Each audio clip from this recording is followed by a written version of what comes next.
આજે આપણે વાત કરીશું કમ્ફર્ટ ઝોનના વિશે. આપણી લાઈફમાં જે કમ્ફર્ટ ઝોન છે આપણને જે ડે ટુ ડે લાઈફમાં કઈ રીતે અફેક્ટ કરે છે.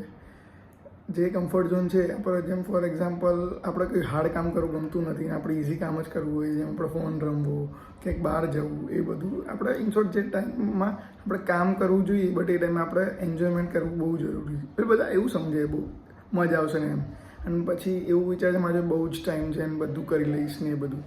તો આ જે કમ્ફર્ટ ઝોનમાંથી બહાર નીકળવા માટે હું થોડા સ્ટેપ્સ તમને આપીશ, જે તમે તમારા લાઈફમાં શું કહેવાય મતલબ પુટ કરશો, કાં તો ડે ટુ ડે લાઈફમાં યુઝ કરશો, તો તમારું જે કમ્ફર્ટ ઝોન છે ને ધીરે ધીરે તમે બહાર આવી શકશો.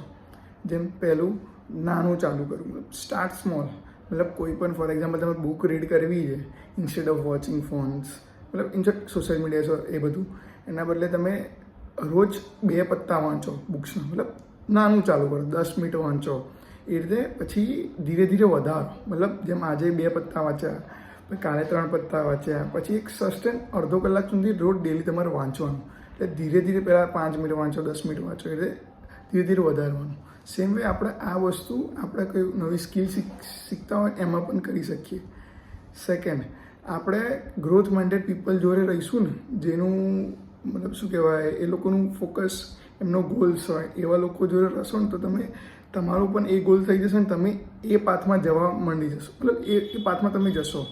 સેમ વે તમે કોઈ ખરાબ સંગત જોડે રહેશો, જે લોકો આપણે યુટ્યુબ જોવે, સોશિયલ મીડિયા યુઝ કરે છે, ઓર નેટફ્લિક્સ સિરીઝ ઓર એનીથિંગ, તો તમે એવા લોકો થઈ જશો. મતલબ એમના જેવું તમે બની જશો.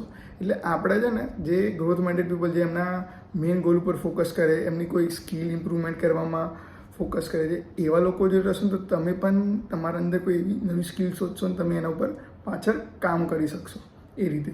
અને પછી આપણે એકચ્યુઅલી ડે ટુ ડે લાઈફમાં આપણે બહુ એવું હોય છે, આપણે મતલબ ભણવાની ઈચ્છા ના થતી હોય. એટલે જ્યારે તમને ભણવાની ઈચ્છા ના થતી હોય ત્યારે સિમ્પલી શું કરવાનું ખબર છે? બધું તમારે રૂમ લોક કરી દેવાનો, ફોન રૂમની બહાર મૂકી દેવાનો, અને પછી સિમ્પલી તમારે છે ને 2 મિનિટ મેડિટેટ કરવાનું શાંતિથી. તમે ઇનશોર્ટ પ્રેઝન્ટમાં આવી જશો. મેડિટેટ કરશો એટલે તમારા જે પાસ્ટ થોટ્સ છે ને એ બધા જતા રહેશે. અને પાસ્ટ થોટ્સ આવે કે ફોર એક્ઝામ્પલ મારે ફોન કરવો છે, XYZ, તમારે કોઈ પણ કામ આવે તો સિમ્પલી તમારે શું કરવાનું ખબર છે? એક પેપર, બ્લેન્ક પેપર રાખવાનું અને એમાં નોટ ડાઉન કરી દેવાનું. જે પણ ફોર એક્ઝામ્પલ મારે આમને કોલ કરવો છે, મારે આ વસ્તુ જોઈએ, એ બધું સાઈડમાં લખી દેવાનું. મારી મમ્મીને આ વસ્તુ કહેવી છે, એ લખી દીધું સાઈડમાં.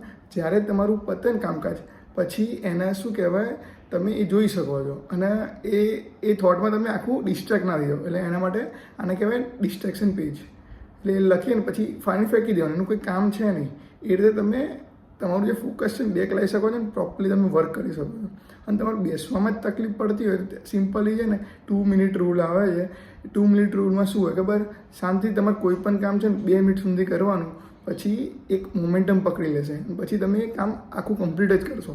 એવું હોય જેમ આપણે કોઈ પણ ગાડીને ધક્કો મારવાનો હોય, પહેલાં થોડું પુશ કરો, પછી એ મુમેન્ટ આવી જાય, તમે ઇઝી પડી જાય ગાડી પુશ કરવી. એની સ્ટાર્ટિંગમાં કેટલી હાર્ડ પડે છે.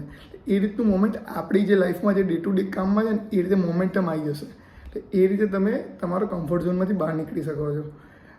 કેવું લાગ્યું તમને મને કમેન્ટમાં જણાવજો. અને આપણે કંઈ તમારા જે નવા ટોપિક્સ જોતા હોય એ મને કહેજો, હું એના પર વિડીયો બનાવીશ અને તમને હેલ્પ કરીશ. આપણે બંને અંગત ગ્રો થઈશું. જય શ્રી કૃષ્ણ બધાને. બાય.